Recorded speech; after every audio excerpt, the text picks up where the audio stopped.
Welcome everyone to the next episode of the Catributor podcast. And today's guest is Flambass, who probably doesn't need an introduction, but you want to introduce yourself anyway.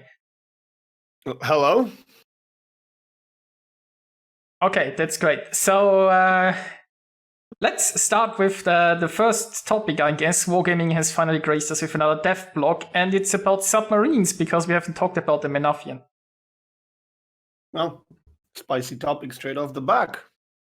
Yeah, it's a bit of a mix of things. So we have some mechanical changes, but probably the thing we're going to want to talk about first is that instead of putting them into randoms for the next round of testing, they're going to put them on the live server, but they're going to do a special season of ranked. Yeah. Patch 10.7. So in the mix. Yeah.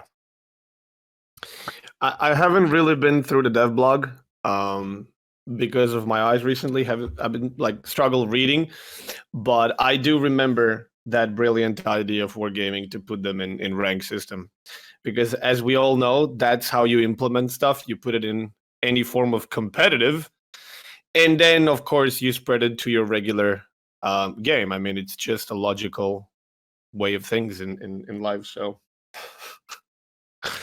we should maybe point out for those that don't know that Flambass has very recently had some laser eye surgery. Yeah, it's not just old age. No, it's not old age. It's the eye laser surgery that actually takes like a month to recover from, and I'm currently halfway there, hoping that within the next week or so, I'm gonna be fully operational battle station, ready to laser people. With your laser eyes. Yes, so we'll see. Currently still recovering, so yeah. Oh, fingers crossed that all goes nice and smoothly. So yeah, ranked. Yeah, that's what we want. Subs and competitive. And the ranked season will last for 11 weeks, and it will start with 10.7. So I think the next patch is 10.6, right? So the patch after the next subs will already be on the live server, and then there'll be 11 joyous weeks of rank. Yes. It does also note they'll be available in co-op battles as well. Oh, yes. And they will be available through bundles, everyone's favorite distribution method. Wait, so they won't be available like a texture ship. They will be selling them as premium ships? I don't know if it's going to be selling. I bet it'll be tied to missions. I bet they do some kind of token system, because they do love their temporary tokens. Oh, when you mentioned bundles, you meant those like 50 random bundles in a line where you have to open the one before the other? I hope not, but we'll see. Yeah, I mean, I got that Polish commander, like, what was it? It had like 65 bundles. I got it on 63rd or something like that. Yeah, that sounds about right. Yeah. So yeah, there's some mechanical changes as well, as I said. They are tweaking it so that being surfaced will slowly regen your dive capacity, so it's not just going to be a fixed thing anymore. So we're kind of going back to, the oxygen and battery system that we've tried previously, but it sounds like it will be quite a slow refresh rate. I do find it hilarious how everything that, that was even remotely realistic that had to do with submarines in World War II is completely opposite what we're getting in game. Oxygen, nah, tried it, didn't work, ditch it. Batteries, nah, tried it, didn't work, ditch it. Okay, let's invent diving capacity, but let's not allow subs to go deeper than they actually can. Let's not put the hull integrity. The depth doesn't actually play that big of a role. You can't. Be kind of fun if you could sort of go to unsafe depths and take damage if you're doing it. Exactly, because that's what the real submariners did as well. They literally had to put their lives on the line, and in order to try and throw the depth charges off or destroy whatever warship was throwing them, they would go deeper and deeper and deeper, because they were hoping that the enemy warship thinks this is their maximum operational depth. They can't go deeper than that. So we don't need to, rig our depth charges to go any deeper. And then if they did go deeper and stayed alive, they would be somewhat safe. Of course, there was always the danger of getting pushed even further by depth charges. And once the hull gives, you're gone. But I think in Silent Hunter and in some other games that are like proper submarine games, if that's your thing, the hull integrity plays a major role. Like if you sustain damage, suddenly you can't go as deep as you would like. And if your hull integrity is at max, you might even go deeper than you think, but then your hull integrity starts giving up and you better leave that depth or you're never going to. But this is all too complicated for World of Warships player base and Wargaming's eyes. We're all too stupid to understand this. So, let's just put C and F 3 or 4 depths and have a blast, right? Yeah, that's actually what they are keeping. They don't give you free control back. They decided to stick with fixed levels. Yeah, you would think that once they gave us that control, which we were also very much asking for and begging, because it really puts a lot of, maybe I'm not going to call it immersion, but it just feels better. It feels more interesting, and subs are not exactly super interesting to play in World of Warships, unfortunately. And when they when they take away that option from you to actually play with the sub depth, they just took away a major part. It certainly, that was by far whichever test that was where we had that option. Or one before this. I can't remember now, but it certainly made the sub versus sub fights a lot more interesting. Yeah. And I don't know if they've really given any reasoning as to why they're doing this. I mean, there was the immunity exploit, I guess you could call it. But there's other ways to deal with that. Yeah, it's like, could they not find a way to fix that, or I don't know. It's kind of disappointing. I definitely agree there. I mean, what they could have done, for example, is make it so that you're allowed to play with your depth the way that you want to, but when you approach these critical parts of depth, which might be, between 5.9 and 6.1, your submarine cannot go that close. You have to go immediately to 5, for example, or immediately to 6, or immediately to 7, or you make it a couple of meters. Like every time you try go up, your sub goes few meters. They don't have to put like only 3 or 4 depths and call it even. I mean, there's a lot of meters to play with, and there's a lot of leniency they could have introduced, or force you to go somewhere once you commit, introduce checkpoints and such. Like, I don't know. There's a bunch of ways. I'm sure we could sit down and in a couple of hours come up with 10 different solutions, which would still, let you control your sub and not just click a couple of different depths and that's it. The reason they stated it does not create unnecessary complications in controls. Oh yeah, it's one of those, we don't trust the players. Because going up and down is very, it's like a whole extra dimension, which is obviously going to be really confusing. I mean, just look at it now with fixed levels. Ships are already getting stuck, like surface ships, because they can't even manage the map for, fixed levels. Imagine if you could freely control your sub. Subs would be stuck everywhere. It's actually amazing how completely opposite Wargaming as a company are in terms of what they do and their mind process and everything that they deal with.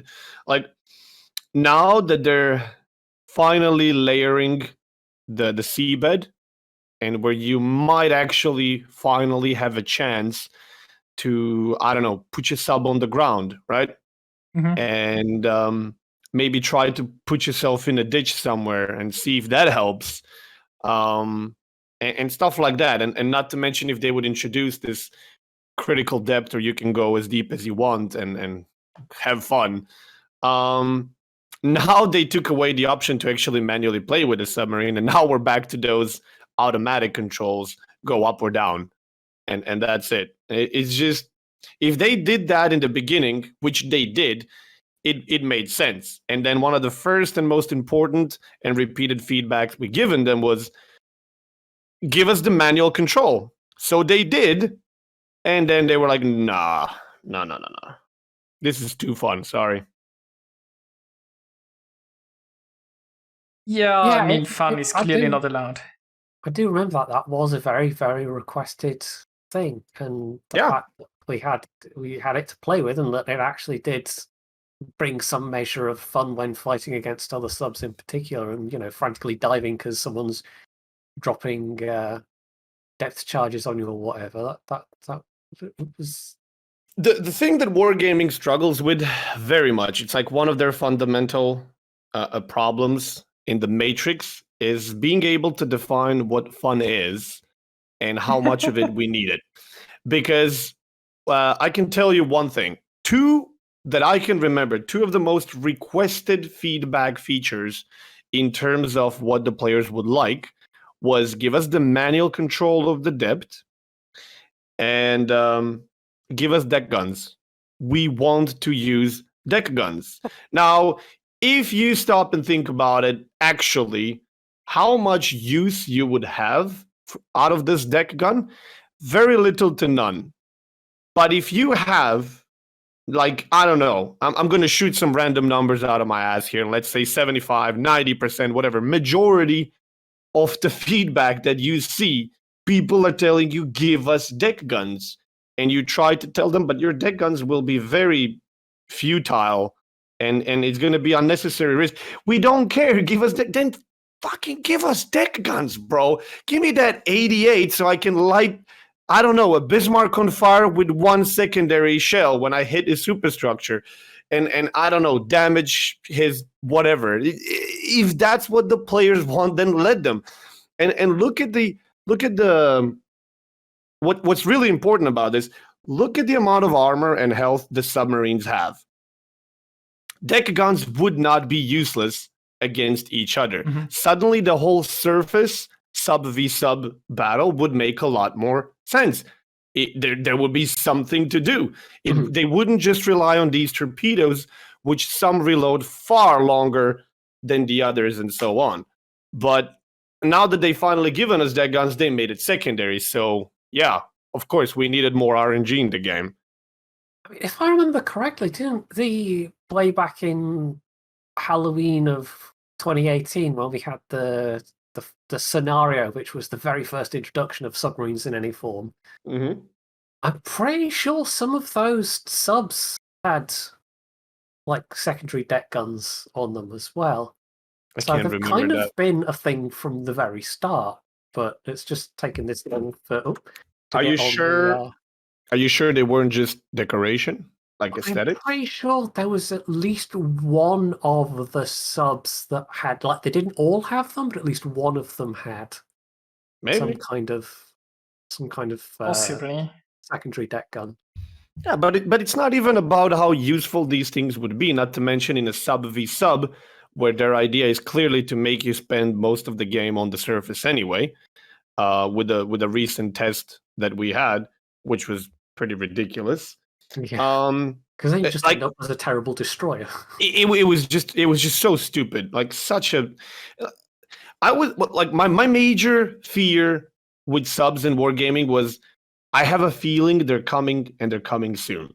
Based on the 2, 3, 4 test iterations that we had, I was like, I'm pretty sure, based on everything wargaming is saying, no matter how opposite it is from the actual feedback, I'm pretty sure, knowing wargaming, that they want to introduce subs soon. Like, they think they're ready, and that's the dangerous part. When wargaming thinks something is ready, while everybody else is screaming in agony, no, no, no, no, no. And they're like, no, it is fine, comrade, this is ready. And what they do is, instead of actually releasing subs, thank God, they give us another test iteration. And I'm thinking, okay, based on the last test iteration we had before this one, this is gonna be it. This is the last one. They have all the feedback. They tested oxygen, batteries, replenishment, depth, consumables, torpedoes. There's very little stuff they haven't touched yet, which is what we're getting now, and everything else fine-tuned, right? And then subs are coming off the test after this. What they do is they literally neglected the entire test phase we had before. They took all the fun parts away, and they backtracked to the very first test iteration we had with some changes. And it really scared me, because now I'm sitting and thinking, they still think they got it ready, but they literally just went all the way back to the start. So now I'm even more afraid, because that when the subs do arrive, they're going to be even worse than I could have possibly hoped for, because they don't seem to learn at all. It's just the stuff that they changed plays a major role, not only in the game mechanics, but how much fun you're supposed to have with these things. And, that's one of the things that wargaming is really struggling to define. Fun and how much you need it. It kind of sometimes feels like the idea, like they're sort of quite resistant to change in a way. So whatever idea they initially have, it feels like they always try and bend everything back to that, regardless of what feedback and data they might pick up along the way. And it rarely seems like you see any really radical changes when it seems that sometimes such changes are necessary. Yeah. I mean, speaking of that, they finally said something about the matchmaking also in the dev blog. They said, a lot of people gave them the feedback that they should increase the number of ships from like 12 to 50. Obviously, they're not going to do that, because they said the balance is built around the interaction of a certain number of ships. Changing it would lead to complete reconfigure all the ships in the game.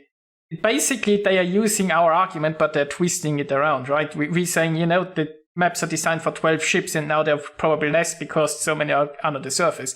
And they said, yes, they're designed for 12 ships, so we can't add more. That's their argument. Since when does wargaming provide arguments that make sense?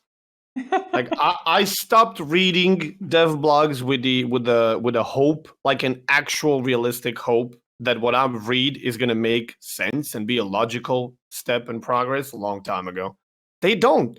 They like Pointy just mentioned. That's exactly what wargaming does. They have their mindset set upon whatever the hell decision they made, and they're gonna see it through, or it's gonna be the last time they're ever called wargaming. They never scrap their projects. They're gonna get released one way or the other. That's number one. And number two, it's gonna be their way if they have any say in it. And of course they have. It's their decision after all anyway. And we can provide so many solutions and options and everything. At the end of the day, they're just going to shrug it all off, and they're going to be like, no, this is fine. And you try to tell them, you try to explain. Nope. No, this is fine. Trust us. God, I love those words when they say it. They did say, though, that they are limiting the number of destroyers and submarine combines to like 5 or so. Well, they kind of gave that as an example. But yeah. Do any of you care about statistics and stats of your ships, of your account, and so on? A little, but not overly. Forget it. Once submarines arrive, you can forget it. Everybody's stats are going to go down. There is no way that anybody's average damage is going to stay as it is now. If they do not increase the amount of ships per battle, because it's supposed to be 12v12, even with limitation of 5, these submarines have half or a third HP pool of destroyers. And even in a game where you have a lot of destroyers and cruisers and not a lot of battleships, you start the game and you're like, my XP might be okay, my kills might be okay, my damage is going to be pretty damn shit here unless I can really dev-struck a couple of guys. Like, I don't know, if you're a battleship. Even as a cruiser, you're just not going to have enough stuff to farm. Now, I might not be the guy that's really keen and super duper into the stats, even though recently I've been doing that because I'm dead bored. I just don't really care that much about stats overall.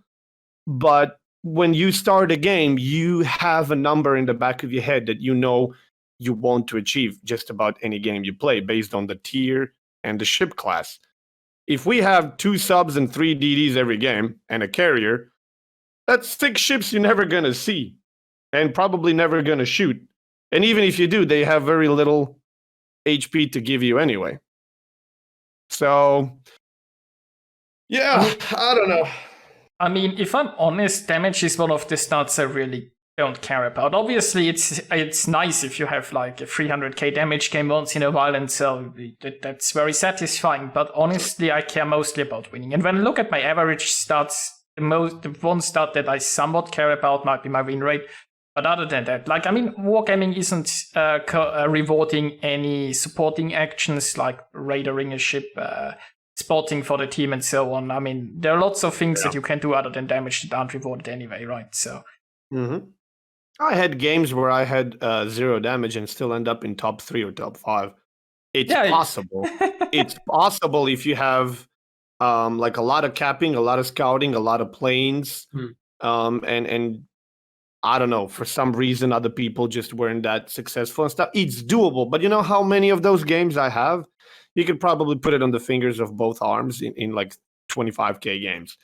They don't happen happen often. And when you actually do try to play a proper role of a support or a scout in this game, the only taste you're going to have after the match when you see your experience and credits is going to be bitter. Your stats are going to go down if you care about them. But your experience, your credits, everything else is going to be down. Like, there's going to be no satisfaction besides, well, my actions led my team to a win. If you win. And we know that an average player in World of Warships has a below 50% win rate. So more than every second game is not even going to be a win. How satisfied are you with that game you just played? You're not. You're not being rewarded for doing anything. And God knows that in competitive gaming, damage is far from everything. So, yeah, I don't know. I mean, you also have to keep in mind that damage in itself is rather, shall we put this, misleading, because like if you farm like a Kurfürst, you can get with heals like 150k damage out of that Kurfürst, but the same amount sinks you what, like 6 destroyers. So you have to be very careful and when you regard pure damage numbers anyway.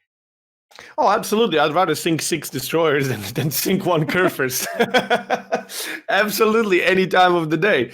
Not to mention that the kills will also give you a percentage of experience buff.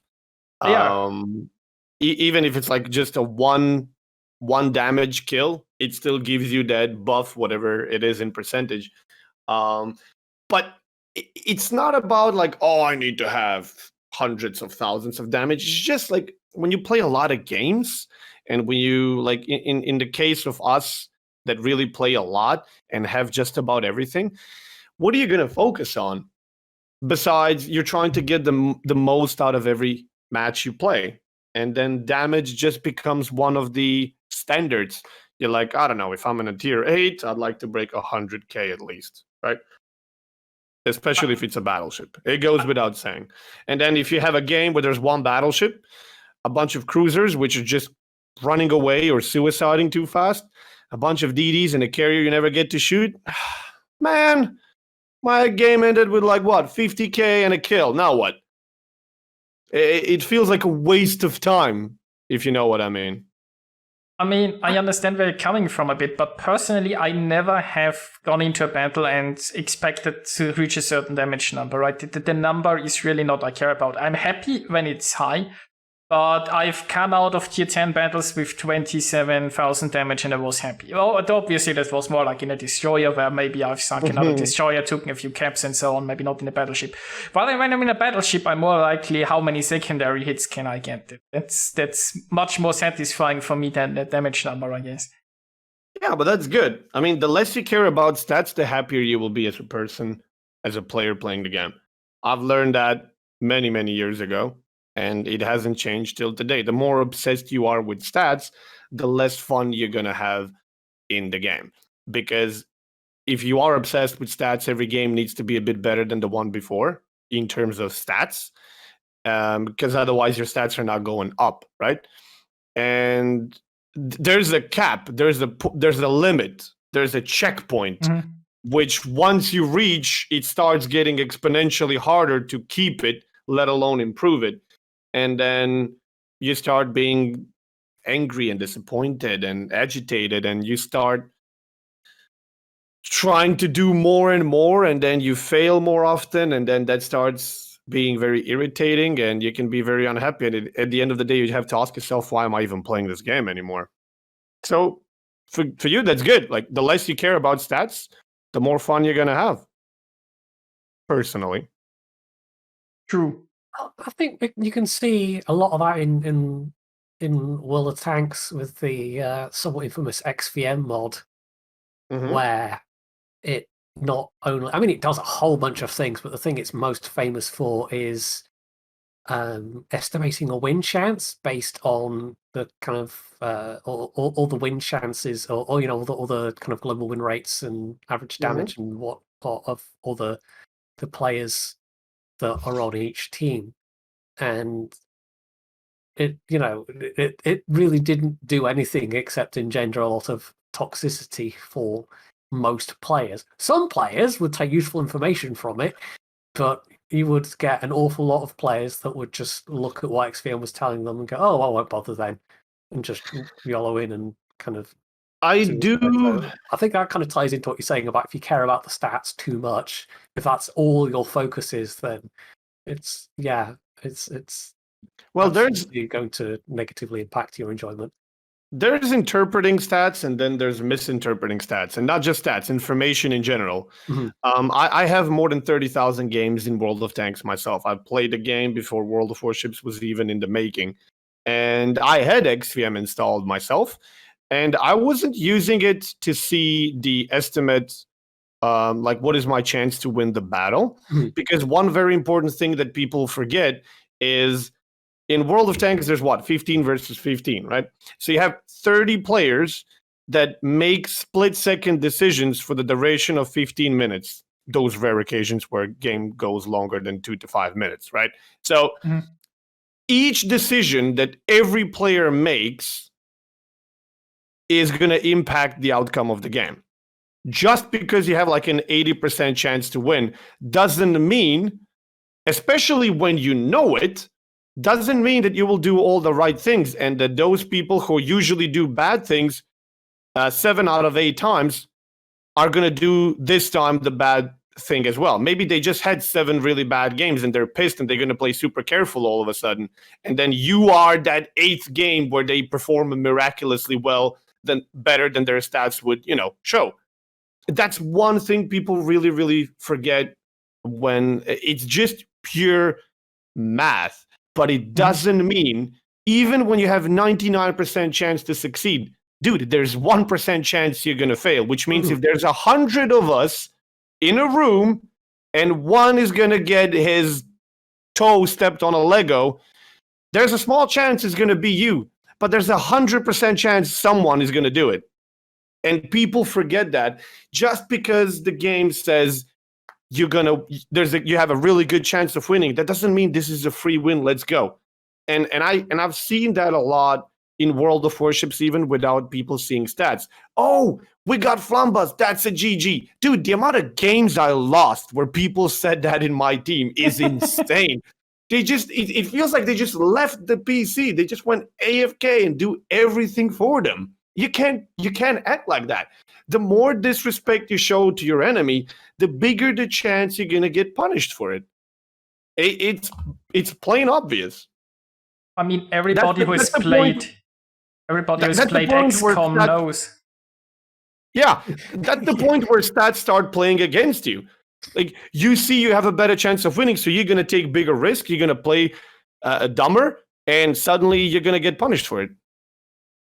Information is only useful if you know how to interpret it. No, absolutely. I mean, the better players using XVM, like I'm sure yourself, were looking at, who are the most dangerous enemies going to be? Who are the ones Exactly, that yeah. I'm going to be expecting to go to certain places in a certain tank, and who's going to be doing the unpredictable thing because they're a 40% win rate person who's not necessarily going to do the smart thing or the sensible thing and might rush up and get you blown up in the process, even though they themselves get blown up. So yeah, trusting people to use the information given is definitely, like, they're not going to do it most of the time. Most people are going to use it, but the funny part is only the people that are already good enough to not need to look at the stats know how to interpret the stats. That's the funny part. And people think if they can see the stats, they are just as good as everybody else and they can make just as good decisions. And it's not true. People that are good enough to play the game without seeing the stats are going to be the same people that are going to know how to actually interpret stats. And you, who might not be that good, you're going to see the stats and you're going to completely misinterpret it. And you might actually cause the game to be a defeat, even though you had a much better chance. Like, for example, in World of Tanks, I don't know, if I'm on a position and I see, oh, there's a Super Unicum division from Kazna crew or something in the enemy team, and they're all playing medium tanks, and it's a map where you kind of know where the medium tanks are going to be, I'm going to keep a very close eye for the entire duration of the battle where that platoon is of those tanks. And if I'm going where they're going, I need to make sure I have enough cannon fodder with me, otherwise I'm going to get rushed and killed, right? Because they're going to do it to anybody, let alone if they spot a singled out decent player. Oh, we take you out, we just steamroll through others. If I'm on the other flank, my actions are going to be much more aggressive or passive based on how well that division is doing. If they're rolling over my flank on the other side, I know I have to pressure this flank better or bye-bye game. If they're not doing too good, I can take my time. I know if there's not a very good player on the other side of me, I know I can bait him into shooting a plate he's never going to penetrate and then abuse that against him. Side scrape, use the terrain, yada, yada. But if I know there's a Super Unicum on the other side of that rock, bro, I am not peeking that rock because I know I'm going to get slapped because he's going to know when and where to shoot. So that's how you interpret that information and not, oh, this is a free win. It's not. Nothing is free.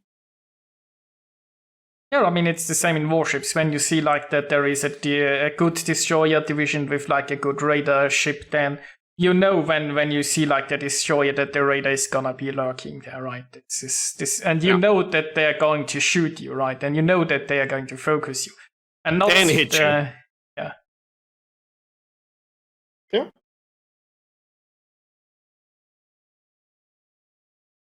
So, by the way, one last thing I think about submarines that was also in the F block. Submarines will now use the spotting distance from like planes.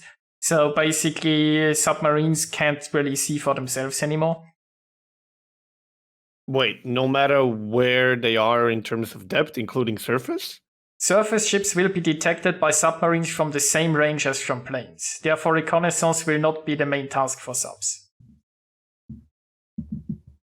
Okay, I wouldn't interpret that as they can't spot for themselves, though. I think something like that makes me wonder if they're expecting way too much team play out of other players. I mean, yeah, good luck with that. Yeah, I mean, you're going to spot the destroyer from 3 kilometers, right? And as a sub, you can't see the destroyer unless like it's 3 kilometers from you. Yeah, which means you're pretty much screwed.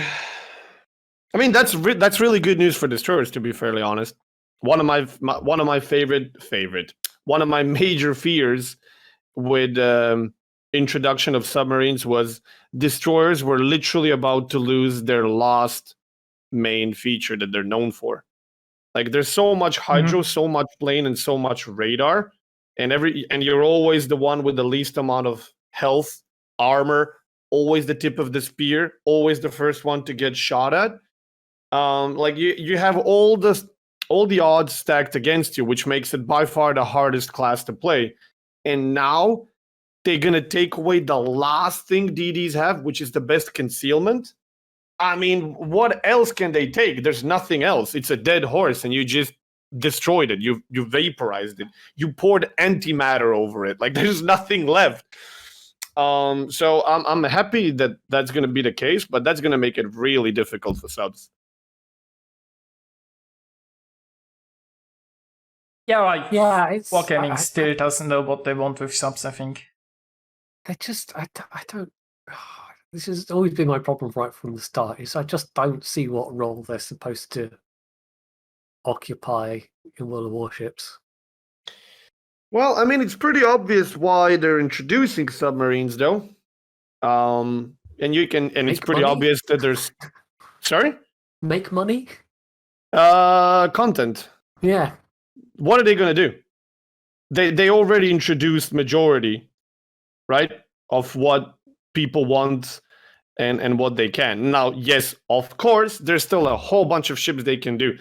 But if they only focus on adding ships, within a few years, they're out. They're out of content. They're going to introduce literally everything. And they already introduced God knows how many blueprint ships, both old and new, especially new. So, and if they don't want to branch out into higher tier than tier 10, which is, in my opinion, just a fluke. We already have ships that don't belong in the tier 10. But, whatever. Then they have to go somewhere. What are they going to do? The only class that they can go for, which opens up years of content and a change of pace, and potentially bringing in a new audience, is submarines. I can see why they want it, but you can also see that this game is not supposed to have submarines. You can see that they're really, really struggling to find a way to implement it. I mean, we can say with a certainty that these have been shoehorned in, because we know for a fact that it was never in their initial design decision for the game to have submarines. Yeah. They made that very clear, for years and years. There's that famous quote from Sub-Octavian that there will never be submarines. So they were clearly never intending subs to be in the game. And then, yeah, I think it probably is. As you say, they're looking for ways to... I think you were talking about Chieftain. I'm sure it was. Yeah. There won't be submarines in the game. There will never be submarines in the game. They actually made a video, like a minute long, where he's saying that, and then at the end of the video, he's just sitting with a sandwich, and he's like, you know what, just whatever. But this game has changed a lot since the very beginning. You can see that they had a much more realistic and more balanced view of where this game should be at the beginning than they do now. The game kicked off, and then they just decided to roll their faces all over the keyboard and introduce everything and just stretch it to its maximum and take all the money with it, of course, that they can. Now, I don't have a problem with a company making money, because otherwise there wouldn't be a company and there wouldn't be a game, there wouldn't be a product. People that have a problem with wargaming making money are delusional if they still play the game. I mean, what would you want them to? Hundreds of people working for free. Would you like to be one of these people? I don't know, work 9 to 5 and don't get paid because it's a free-to-play game. You have to be realistic. They have to make money. It's the way that they make money that irritates people. That's the problem. The way that they monetize stuff is insane. And their focus, it just seems like, and yes, I understand the focus of the company is supposed to be making money, but goddamn, you have to have limits. You have to be reserved and find a balance between making money and improving your product and the game's health.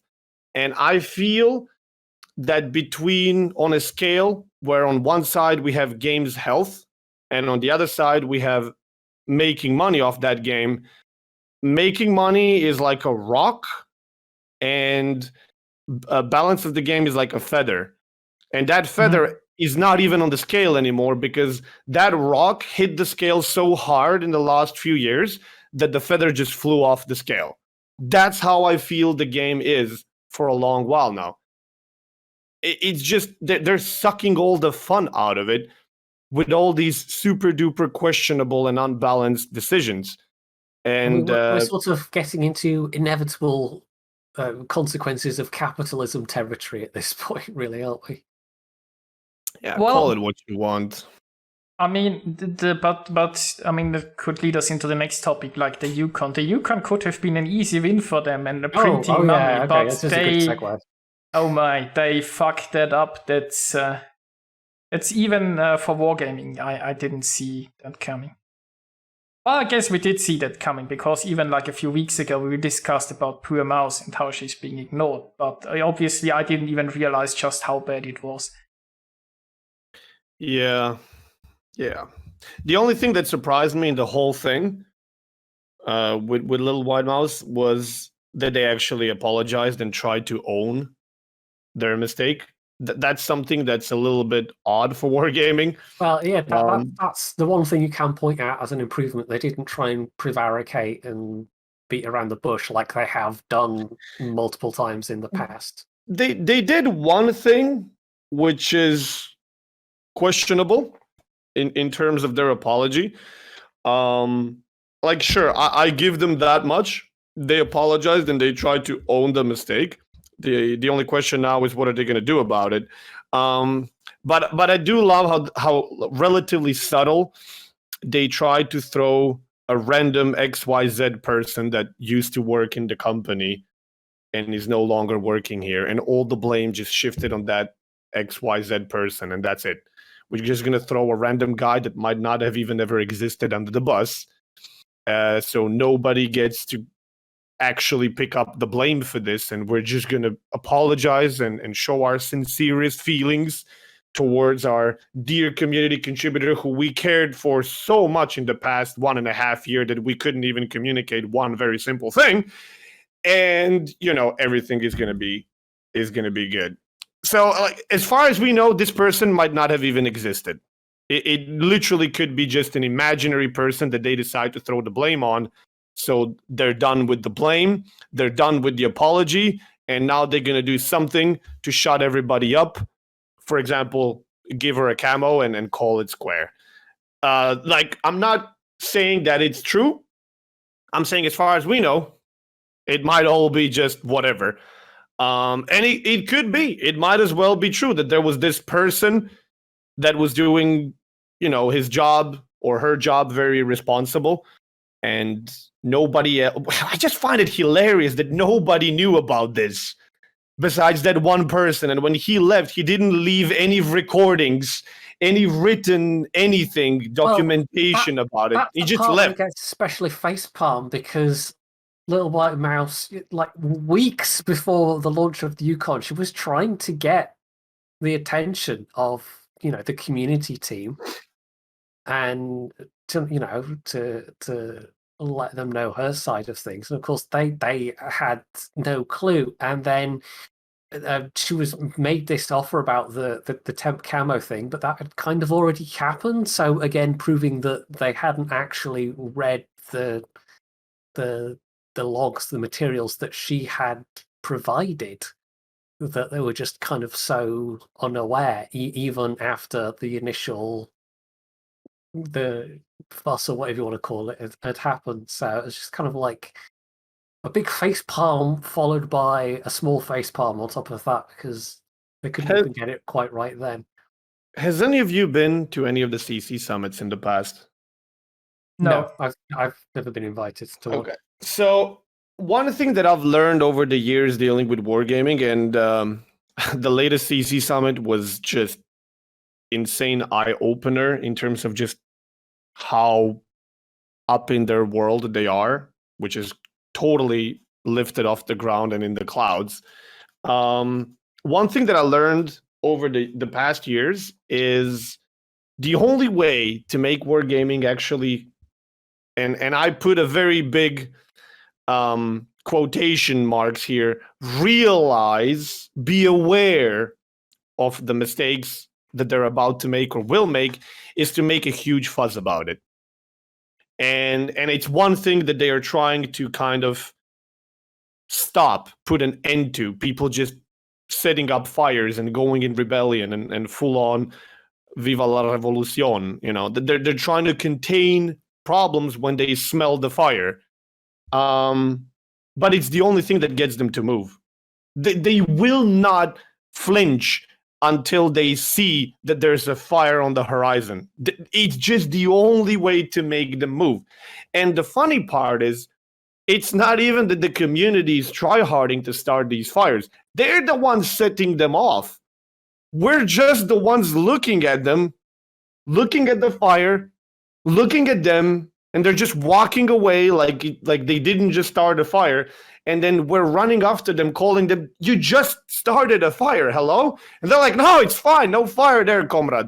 And then when the fire takes half the city away and everybody starts pointing fingers towards them, picks up weapons and shows up in front of their door, then they're like, we apologize sincerely. We will take this opportunity and this feedback to really learn from this, and this will not happen in the future. And then meanwhile, they already set 3 new fires. And that keeps happening over and over and over again. In short, one thing that I learned dealing with wargaming is they just don't pay attention to anything you're pointing their way until there's a fire, because community is just outraged by something they did. It's very, very difficult to get their attention to problems because they think it's fine. They think everything is fine. That's just how they deal with stuff. They're completely incapable of realizing, even with all the signs, where the fires are burning. And the latest CC summit was just a dead giveaway. They literally had a room with, I don't know, 100 people, maybe more. And everybody was pointing at the problem, and they were like, you have to trust us. This is fine. I mean, you should trust us. We're the ones representing our communities who are the ones playing your game, not the other way around. We don't need your trust. You need our trust. But sure, you go and do that. I'll see you in 3 days on YouTube. It's ridiculous. There's definitely, I mean, we can definitely say there's a bit of a pattern that's built up at this point. Yeah. I mean, what also has sort of shocked me in this whole thing, like a lot of what the apologies say is like we promised something that wasn't ours to promise, which sounds a little bit weird, because if you're getting approached by an official member of a company, you feel like that person should be speaking for the company, right? I mean, you kind of have to trust if a wargaming employee approaches you that they are, sincere or honest about this. But the other thing is that a lot of them was like, we kind of forgot to tell the team that they should actually look at feedback. It sounded like usually that's not part of the process, like looking at feedback. And they're like, we didn't like tell the team to actually take feedback into account. Yeah, it's also hilarious how it wasn't just one person. Like, sure, April might have been approached by one person. It's up for speculation. But in her, if I'm not mistaken, in her document where she kind of tells about her and Chobitsu experience, and from what I've seen from the apologies of Wargaming, there were multiple people involved in this. This was presented to some devs who were making decisions based on what they saw and decided to not accept it. So, excuse me, where did all the thing get lost in the process? I don't get it. I mean, my theory, and this is just speculation, but with it basically coming in just after the Nelson's been taken out, I think that's the plan that they got in their heads, and the ones that even had any idea that this was coming from Mouse, it all just kind of got discarded and overridden.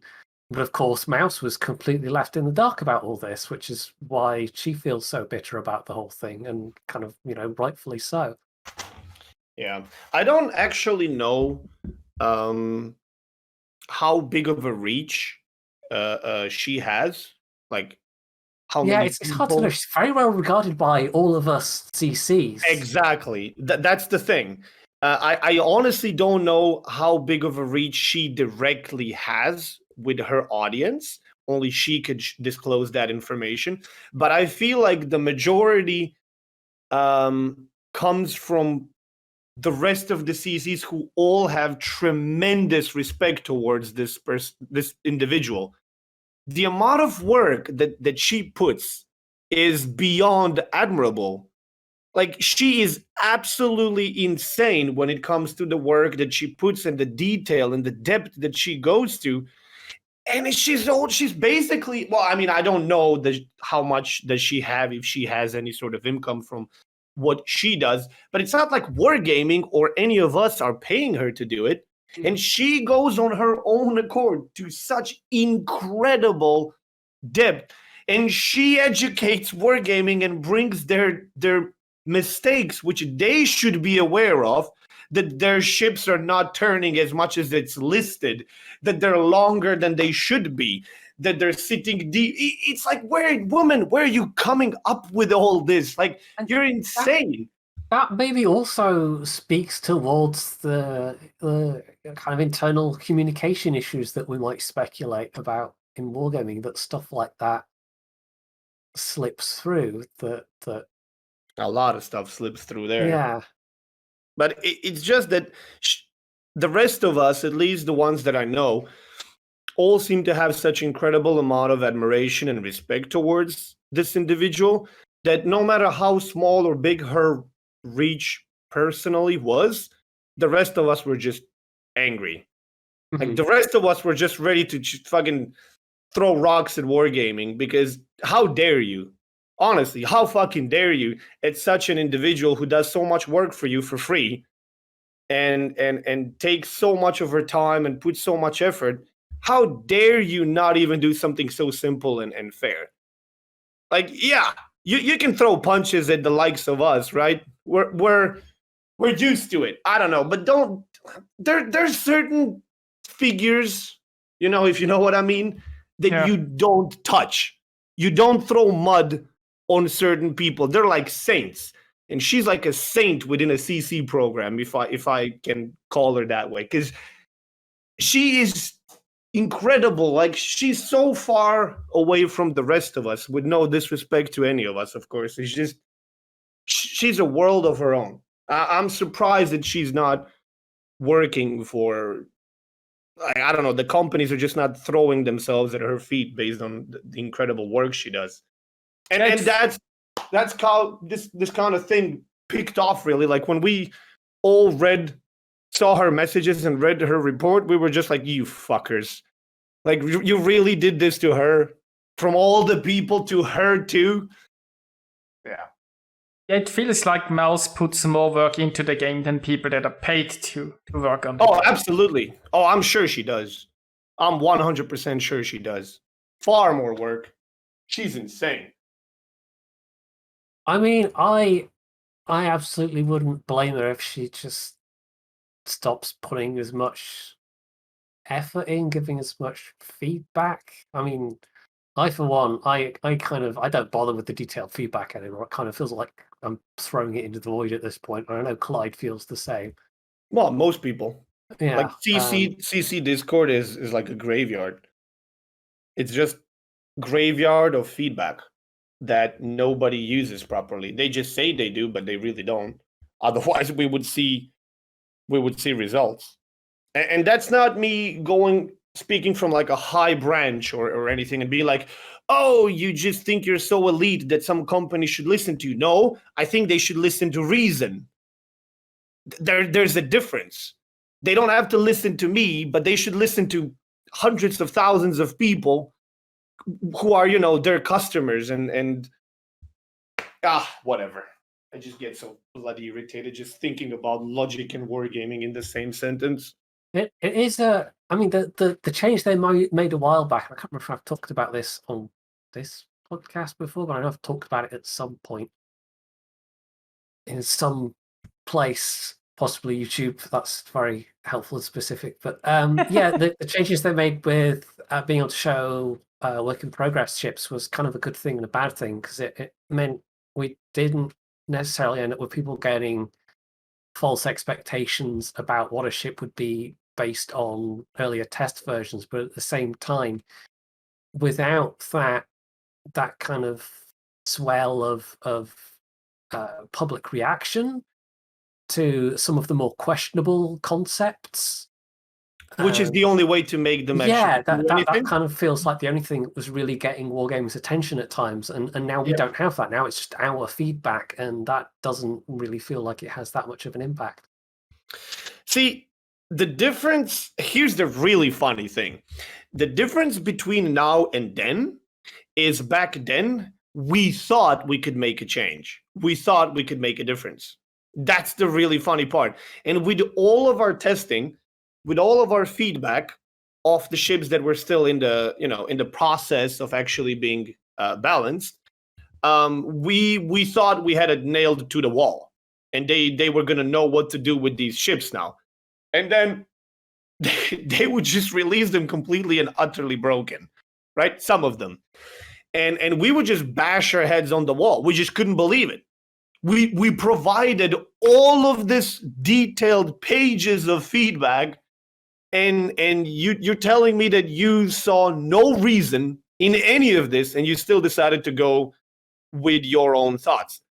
And that was what was getting most of the CCs and testers completely agitated and irritated and putting Wargaming at the bad spot.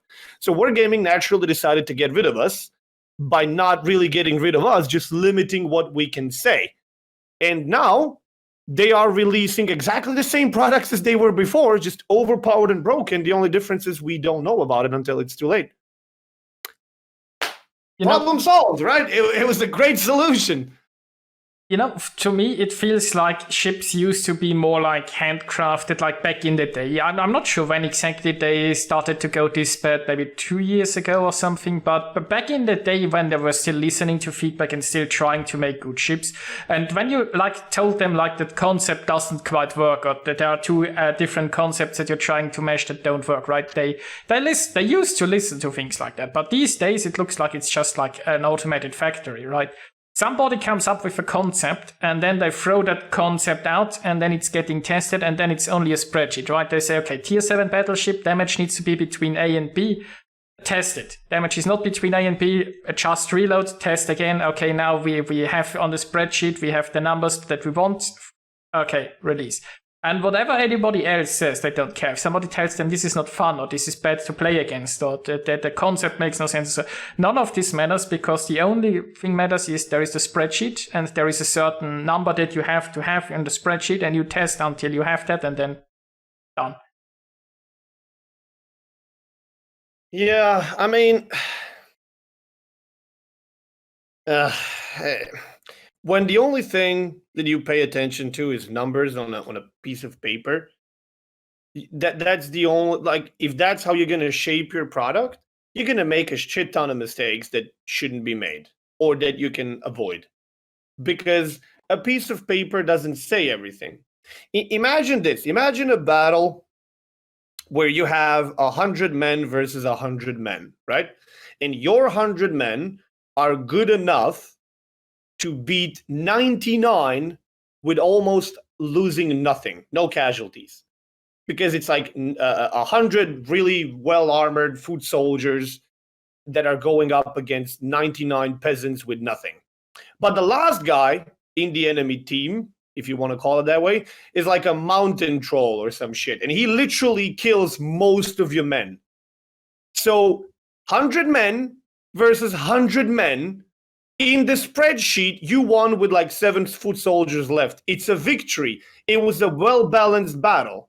That's the wargaming. It's not. It was a slaughter from one side, complete and utterly unbalanced slaughter of peasants, and then it was a completely utterly unbalanced slaughter of footmen by a mountain troll. And you have to be an idiot to not see the problem there.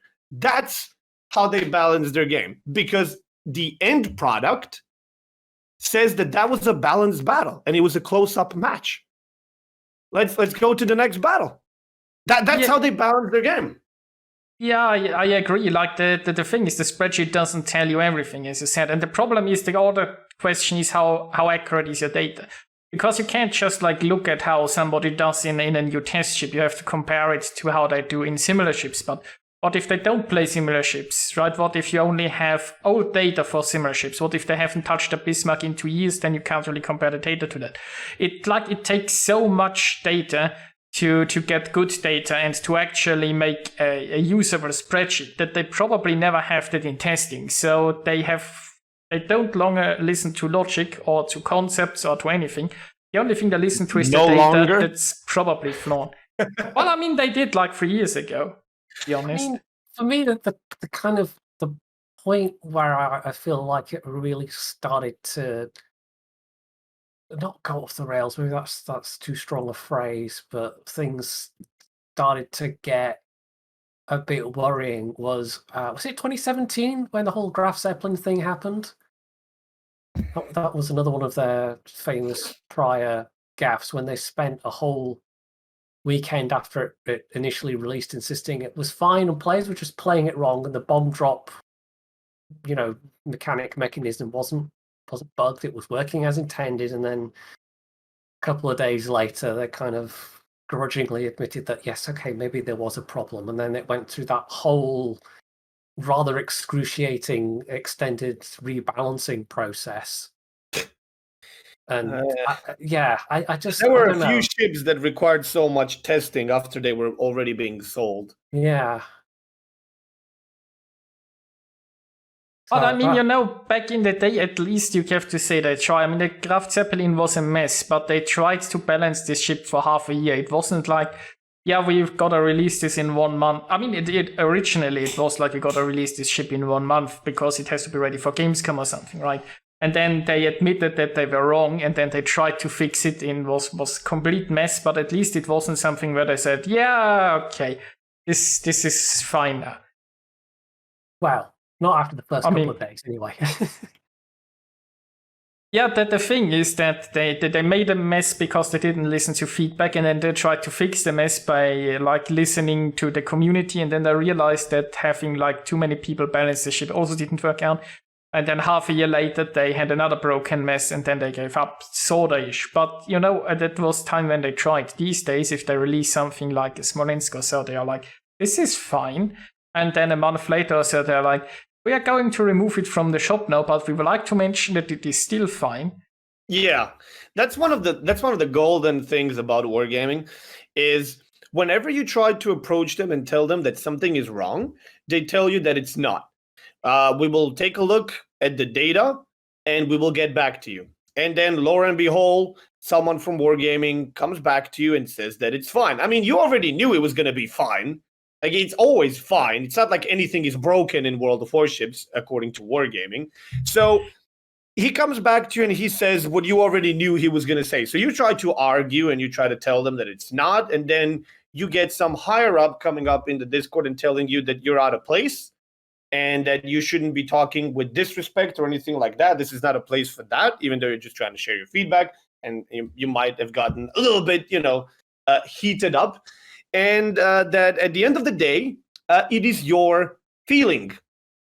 And that's not what the data supports. So, if you pardon my language, in short, it's go fuck yourself. We don't care. That's sorry, but that's your feeling. And you are wrong. So what happens then? A month goes by, 3 months goes by, a year goes by, and then, like Adam said, they either remove it or they rebalance it. And then they say, like, I swear to God, it happened multiple times. I'm not going to put any names, but I talked to people from Wargaming, and they were willing to put their arm in flames and say that this is fine. 3 days later, they change it with a statement that this was maybe not great. At which point do you admit that you have a broken product? You don't. It's fine until you absolutely have to change it. And then you change it and you say, we took a look at some data and we adjusted the parameters. You adjusted the parameters, really, but I thought it was fine. Everybody was screaming until this morning that it's fine. So why did you change it if it was fine? And it's always like this with them. It's never broken or bad or wrong. It's always fine. And then they just do something radical. And you're like, but it was fine. Why are you changing it? I think one of the problems is that obviously we talk to the community people usually, and honestly, I feel like the community, they still have some very great people in to deal with the community in wargaming, but they are not the ones making decisions, and they just parrot a company line. And they're probably required to always say it's fine, it's fine, it's fine. And they probably uninformed themselves when something changes, because we're back to the communication, right? The community people, they are just get spoon-fed information, I feel like, just like we are, or just like they are getting just propaganda in their ear. I don't know. Most people, like I mentioned before with XVM, in World of Tanks or any other game, most people don't know how to interpret the information. And I'll give you one of the examples that where it's me who doesn't know how to interpret the information. One of the games that's been out for more than a decade now, the game that I enjoyed playing as a kid, the game that I still play and will probably continue to play and very much enjoy watching it's competitive, is StarCraft 2. This is the game that very heavily relies on recon, scouting your opponent, and interpreting what your opponent is doing based on what he has, what he's building, what his movement is, what the positioning of the structures is, right? So, me, the potato that I am, I scout the enemy because that's what you're supposed to do. I have no clue what the enemy is doing. I can see his entire base. I could literally have a scout sitting in the middle of their base and still not know what's coming my way until it hits me. Because I'm not that good at a game to know all the details, all the builds, all the timings, the natural process of, oh, what does that race do when this pops up? And a lot of people are going to have access to a lot of information, like you said, because wargaming is just going to be spoon feeding them with all this information, but they don't know what the hell they're getting. They're just getting info and they don't know what to do with it. And then it hits them hard, and it's like, oh, what the hell is this? Sorry, Sonny, it's too late now. I totally feel you on that StarCraft one. The highest I ever came in StarCraft was like Gold League, I think. I was never really good at it. But I liked to watch some competitive, and you always see them scout. And so I always scouted, and I never changed my plan or my build on anything. Unless you scout like a rush or something, and you see like the circlings already on the way to a base or something. I'll see what they're building, and I have like, my brain goes like, yep, and now I guess I'll just keep doing what I was doing. Yeah. I got to plat and diamond, even in masters, in terms of like higher ups. Like I didn't enjoy playing 1v1 that much, and one of the reasons was I like team games, and RTS was a thing that really got me into gaming to begin with. And I was always enjoying the fact that you could play more than 1v1, even though there's a big army to lead. You're still playing against just one guy. Put a couple of guys. Let's duke it out like a team against a team where everybody has their armies and stuff, right? So when it comes to StarCraft, I mostly play like 2v2, 3v3, or 4v4. And I spend the least amount of time actually playing 1v1. And I'm not going to lie, one of the reasons why I enjoy 1v1 the least is probably my lack of ability to actually read what the opponent is doing. I can read some things, but I can't be bothered to learn all the details about the game, like the ins and outs and everything. It's not my main game. I play it for fun. World of Warships might be one of my main games, and I'm going to know more about it, and I'm going to be able to read better my opponent and be 20 steps ahead of a regular player. But that's because that's my main thing. StarCraft is what I play for fun. And a lot of people play games still, guess what? For fun. And a lot of people will play World of Warships for fun. And they won't understand why this thing is broken, why this thing is overpowered, why it's unbalanced, why this shouldn't happen, why that shouldn't happen. And they're going to be like, oh, you guys just bitch and whine all the time. Okay, because we understand the problems. You don't. And there's nothing you can do. Oh yeah, Yeah, I mean definitely. Definitely easy to get frustrated sometimes. Yeah. I mean, it's for example like with warships and secondary builds. I do love secondary brawling. It was never the most effective playstyle, but it's a fun playstyle, and you can still do relatively well with it. And I still play like German battleships. The amount of time people try to tell me that my German secondary builds don't work, even though they do. I mean, Germans are the only ones that work, but a lot of people that don't understand secondaries, they don't understand what you have to look for, they don't understand, for example, the simplest fact like penetration. It's one of the most important things for working secondary build, that you get yourself to enough pen that you can actually do anything with them. I don't, well, yeah, sure, of course. Those are all important parts, but I wouldn't really say that the biggest problem when it comes to secondaries is like you spec in with a secondary ship and the biggest problem comes down to your ship's capability of actually hitting the target and doing damage. I think the problem with secondary ships lies mostly on all the other aspects, which one of them being they are so incredibly single dimensioned and expensive to do. You can't go for anything else if you go for a full secondary build. You can't go concealment, you can't go survivability, you can't go anything. It's the sheer wargaming's decision that it kind of correlates to AA, or at least it used to. So you have a secondary AA kind of build ship, right? But at the end of the day, it depends on the map, the position, the tier, and the battle flow. You just can't use your secondary ship the same manner, no matter where you're put.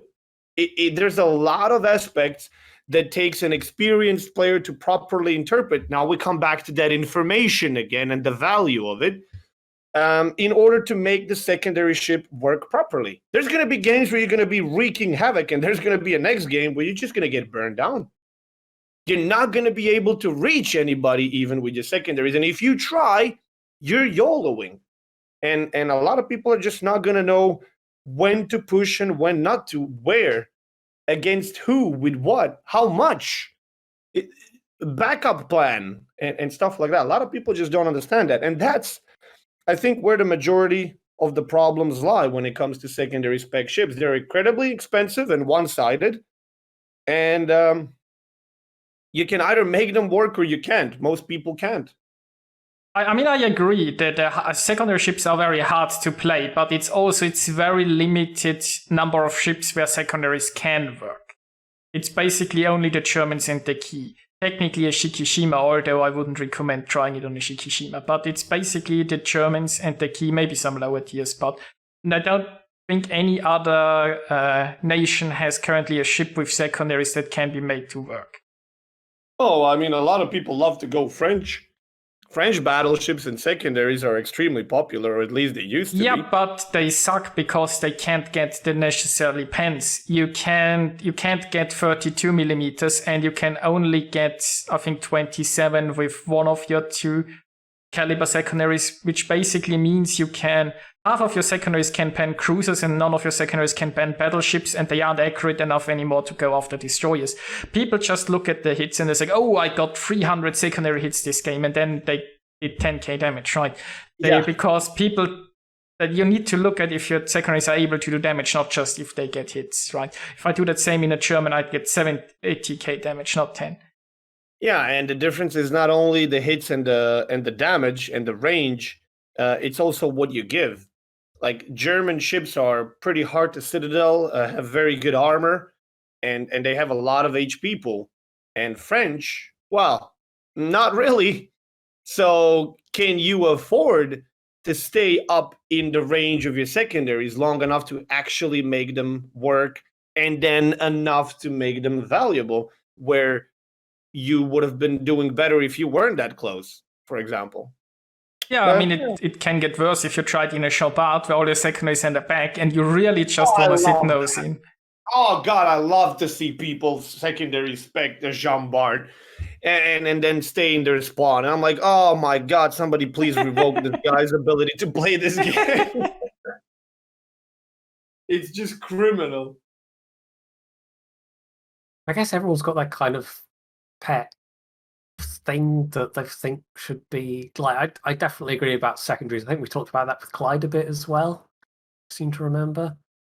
My current long running bugbear is a lot of the tier 7 destroyers just are so shafted in terms of their detection radius, and now more so than ever with how bad matchmaking has gotten at tier 7. It's not fun playing with like 6.8 kilometers surface detection and literally everything else outspots you. I think tier 7 destroyers were always a bit of a black sheep in old 10 tiers when it comes to destroyers. They were always like the armament wasn't good enough to justify their high detectability that they have to sacrifice for. And it even starts with a lot of ships at tier 6. But at least in tier 6, the armament they have for the tier is a lot better than what they have in the tier 7. In tier 7, it feels like you have just about the same, maybe a little bit better, but you give up so much concealment and like turret rotation and size and stuff and reload just to have that little bit more firepower. Tier 7 for me always felt when it comes to DDs to be like one of the worst tiers. That doesn't mean there are not some really good DDs tier 7. Definitely there are. Yeah. Hyder says hello. But yeah, I mean, the other thing is I guess proliferation of radars as well. A lot of the tier 7 destroyers have torpedo ranges that are well within, unsafe range of radar cruisers, which definitely also makes things a lot tougher. Yeah. And I mean, even Wargaming has completely given up on tier 7 with the Z31. They didn't even try to design a tier 7 ship anymore. They just put a tier 5 in. I mean, you need your team to be doing so much, like, for you to do okay in the Z31, because it struggles to do. It does so little on its own. It absolutely needs all your teammates some to ships be are doing just the right like things. support role. The thing that most bugs me, it's not even the low DPM, it's the fact that it literally only has smokes, and it's not like they gave it a Pan-Asian destroyer number of smokes, for example, which would be quite useful. It gets nothing for not having anything apart from smokes. Yeah. Sometimes when they release a ship, it feels like it's a ship that's been designed 4 years ago, but they kept postponing its release date, and then they never bothered adjusting it based on what they released in the 4 years after that they designed the ship. Some of these ships, like when I see them, and you take a look at the consumables, and you're like, oh, you have HEAP and Democon. Wow. Welcome to 2021. Have fun. Enjoy your stay, buddy. It's like it's world of gimmicks now. Like you need so much stuff to work with to stay competitive properly that when they release a ship that's actually properly balanced and not super duper, people just don't even want to look at it. It's like, what am I going to do with this? This ship might have been good back in the day, but now you're just way late to the party, dude. It's like showing. Imagine, like one of the things that they used to say for Sherman tanks, they were good tanks in a wrong time. Like imagine if it's I don't know 1950s and you show up with a Sherman. You're like, okay, the tank might have been fine in its time, but dude, you're way out of line right now. It's the wrong time. Some of the ships that they release just feel like that. It's just sure. If you got released long time ago, you would have been absolutely fine. You would have fit in the game, but now, And then the question always imposes itself: why would you buy the ship? Why would you play it? And then you come to the power creep. And when you come to the power creep, you're in a bag of trouble. Because the way to keep people engaged and interested in the new ships that you keep releasing, they have to be up to par with everything else you released. So that means they can't be weaker. they have to be equally or better, because why would they get that one if they already got the other one? And considering World of Warships is a free-to-play game, if I buy, I don't know, a Scharnhorst, for example, and I'm happy with it, and it's my go-to premium ship, if they release Tirpitz, they have to make sure that thing does better. Because why would I get it? I already bought a premium ship. So I wanted to buy a premium ship. One premium ship that's going to, for example, make me credits, right? That's how we used to think back in the day in World of Tanks. I'm going to buy one, and that's it. I'm never buying another thing from this game, because that's going to be too big of an investment, especially for a free-to-play. So they have to make it better. So you actually want to buy that one as well, even though you already have a premium ship. And then you go buy that as well. And then they're going to release Aegir and put it in a tier 9. They're going to be like, oh, well, okay, well, that's, or Siegfried. Oh, my wallet's a little bit empty. I already have 2 and I can only play 1 at a time, but, And then they release a tier 10 and you're like, well, fucking hell, I'd like that too. And then you do that for a bunch of other classes and a bunch of other nations, and that's how they make money. And that's the problem of power creep also. True, but funnily enough, the recent, not premiums, but the recent ship lines have been a bit weird, right? We had the US battleships, we were kind of boring, and the Vermont was, I think, relatively strong during Deadeye, but not that. It's not really that great, I feel like, after it. And then there was like the Italians, which I feel like are not really all that great altogether too. And now the German destroyers, I mean, the Z31 is just out the garbage, but the higher tier, what is it called? The tier 10 is okay, just a bit weird. But I don't know, they had some weird ship releases lately and not really overpowered, more like on the weaker spectrum, it feels like. Yeah, but who really cares about Italians or Germans? You can just go play the glorious Russian fleet. I'll give them this. Honestly, I think they're a lot less bad at it than. Like, I think they're a lot. I don't think better at balancing, but I think we get less power creep than comparable games in World of Warships. And not to say it doesn't happen, but I think we're relatively well off in that regard, and maybe part of it's just the nature of the game as well, the slower pace. But that, of course, you could still get completely overpowered premiums. It can still happen and has happened, but it's just, I don't know.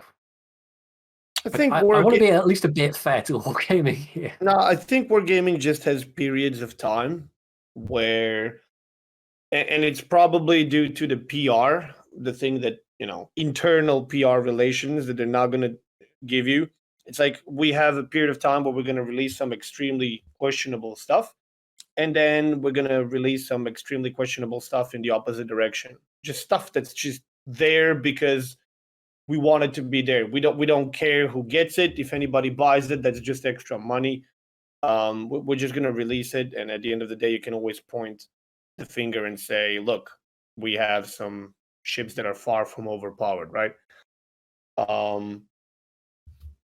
But I wouldn't say that they're not releasing OP ships anymore.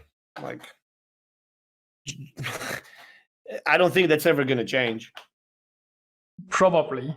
I've just recently mixed in a lot of questionable ones. Maybe on the spreadsheet, if you release one overpowered ship and 3 underpowered ones, then it balances out again on the spreadsheet. I'm just waiting for the day. I don't think we actually hit that day yet, but I'm waiting for the day. Actually, I don't know. Maybe someone actually has the information, but I'm waiting for the day where we actually have more premiums than texture ships in the game. And I think we're currently around 500 ships in total in the game, and I wouldn't be surprised if we're close, if not over 250 premium ships. And it's never going to stop because they need to keep making money, and they're going to keep making new ones. I wonder, just in 5 years, just what's it going to be like?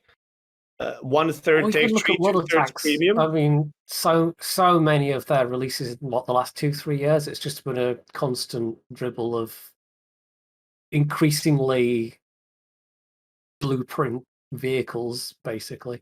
Yeah, because we go back to that power creep. If I've been playing the game for years and I have a bunch of stuff, why would I spend money on your game anymore?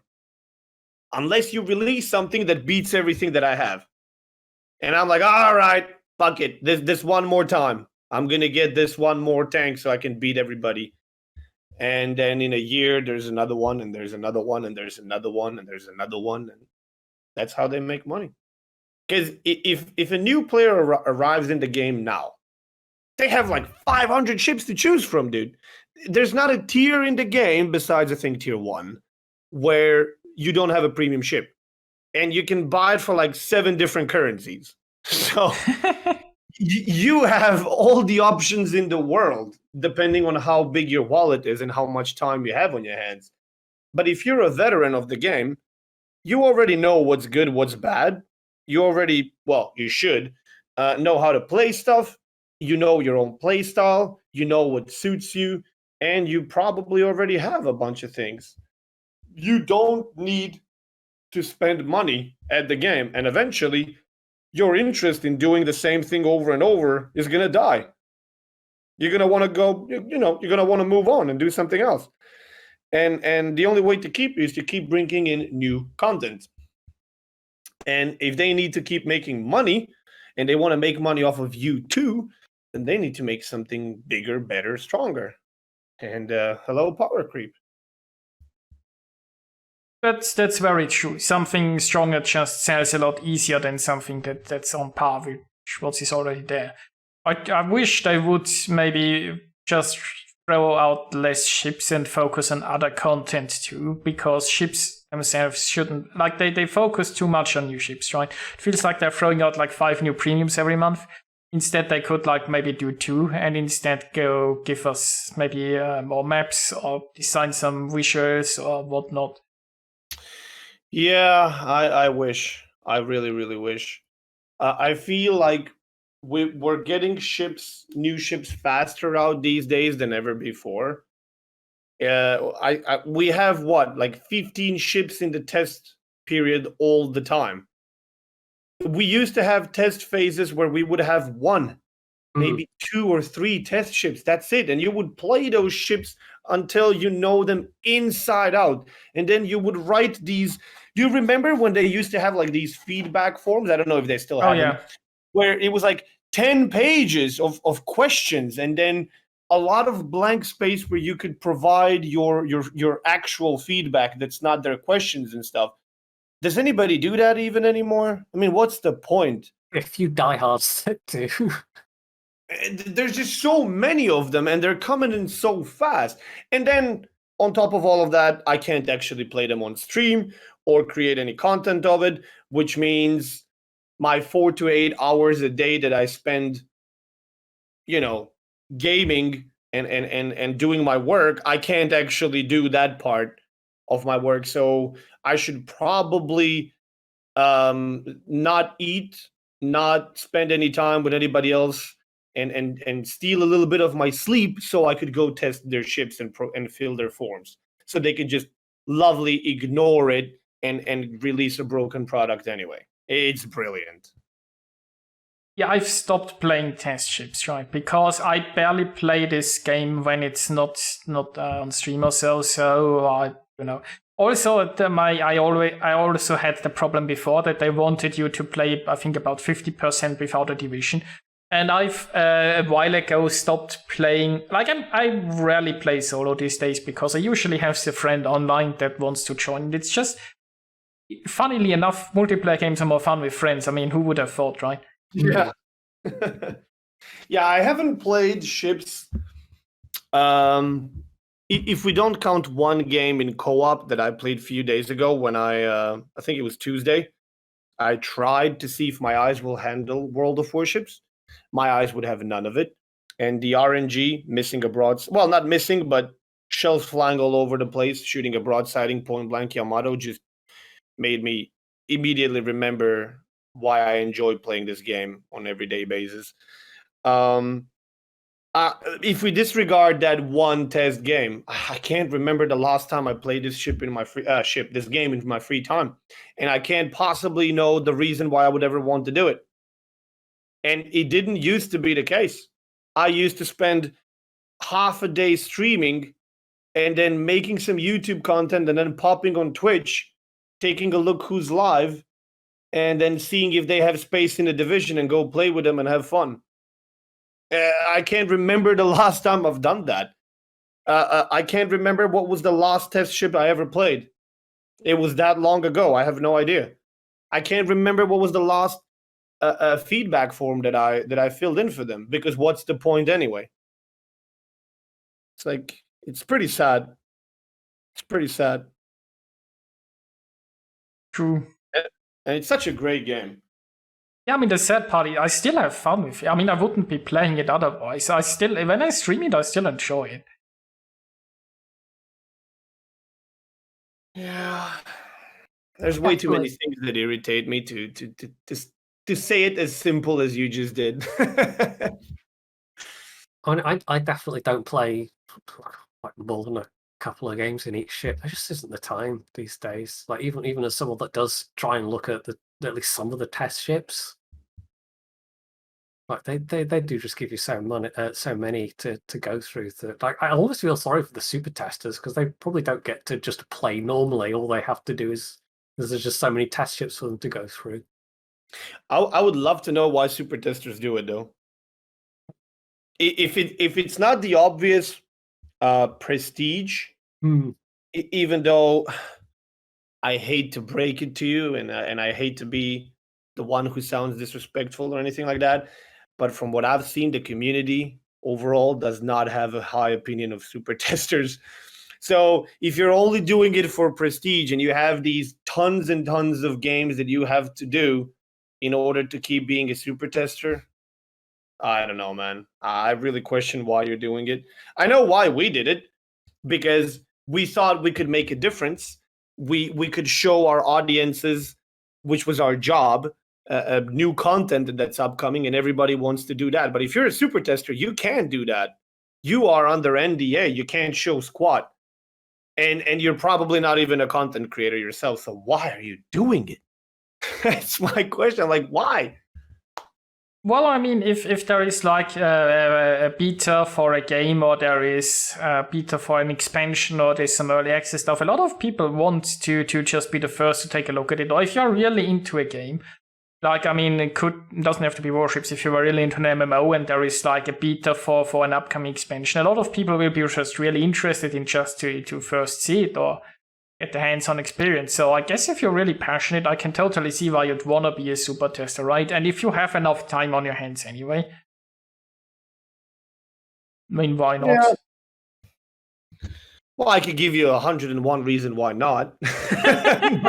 but sure, I guess I can see. I mean, yeah, sure. If you're really, really into it, yeah, that's all the reason you need. But I know that a lot of people that are not satisfied with the game are doing it, and I feel it's just because, I don't know, my friends are community contributors or this and that. I need to be something to be relevant. And it's like, you're just torturing yourself, dude. I mean, people shouldn't really set out to be a community contributor to be a community contributor. You should set out to do it for yourself. You should set out to start creating content because you want to do it, because you find it funny, because you want to interact with people, because you want to create and grow your communities and your channels. And then being a community contributor is just going to happen on its own. It's like becoming a Twitch partner or something. It's like you just do your stuff, and eventually, guess what? You ticked all the lines, you crossed all the checkpoints. Here you go. Now you're this. And somebody approaches you, or you're big enough that you think you might be able to approach somebody and become. Like, you shouldn't try to be something just so you have that title, because what's the purpose of the title then? And I'm guessing with super tester, it's like, yeah, sure, you're a super tester, good for you. I feel sorry for you. with all due respect, I feel sorry for every single super tester out there. Well, I mean, have- they are doing it voluntarily, so. Yeah, of course they are doing it voluntarily, but they have it harder than we do. Like as a community contributor, I think I can say that they have it harder than we do. We don't have to play test stuff. They absolutely have to, and they have these norms and stuff that they have to fill and feedback. Like they have to do all the stuff that only the try hardest of CCs do voluntarily, but they have to do it if they want to keep being super testers. So I really feel bad for them. Well, I don't know. They must be getting something out of it. Else Like why would what? they keep doing it, I suppose. Like what? And I mean, back in I the expect day, they they get got the some- Alabama and a lot of hate Yeah. for it. I'm sure if 5 years being a super tester or whatever, and you get one ship. I mean, I suppose the thing with it, like, even if you get, like we do, a certain amount of doubloons and premium time, if you're all you're doing is spending all your time in warships playing test ships, then No, I don't but, know, that- it but seems kind of that's it. self-defeating almost. But that's it. If you're really hardcore into the game, you really want to play the game, you really enjoy playing the game, but you're doing it for yourself anyway, right? Yeah. So then I can kind of understand. You want to see the new content that's going to come out, and you're going to be playing the game in your free time for hours and hours every day, regardless. So why not as well put the time into new ships? Besides the fact that maybe a bunch of them are going to be completely opposite of, joy, and you might not want to spend 50 games playing something super boring, but you'll take one for the sake of the others, sure.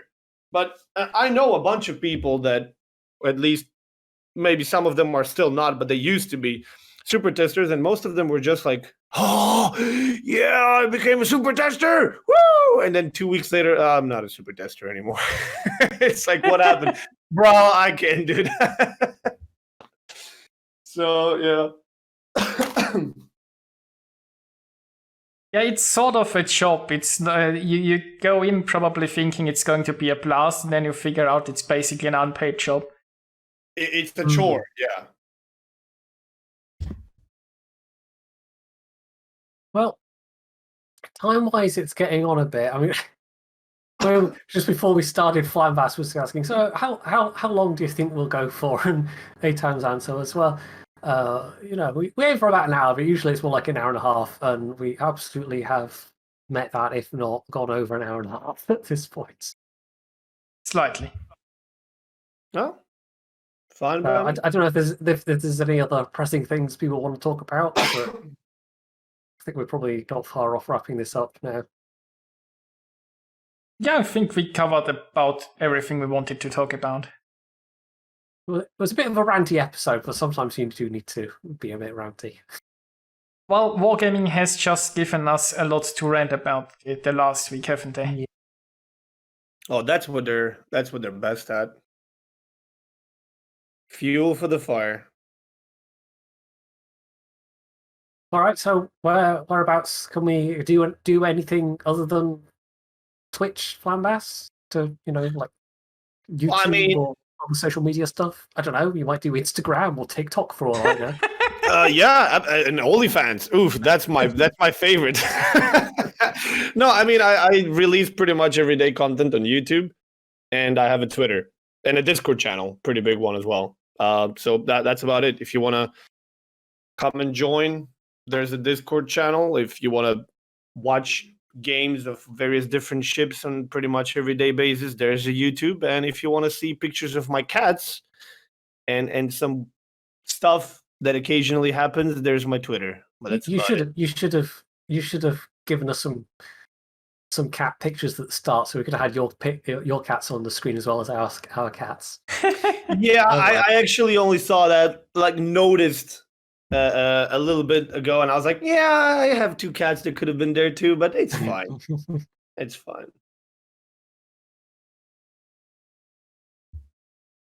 Yeah, so I guess we can wrap this up then. Thanks everyone for watching. Thanks Flambass for joining us. It has been a pleasure.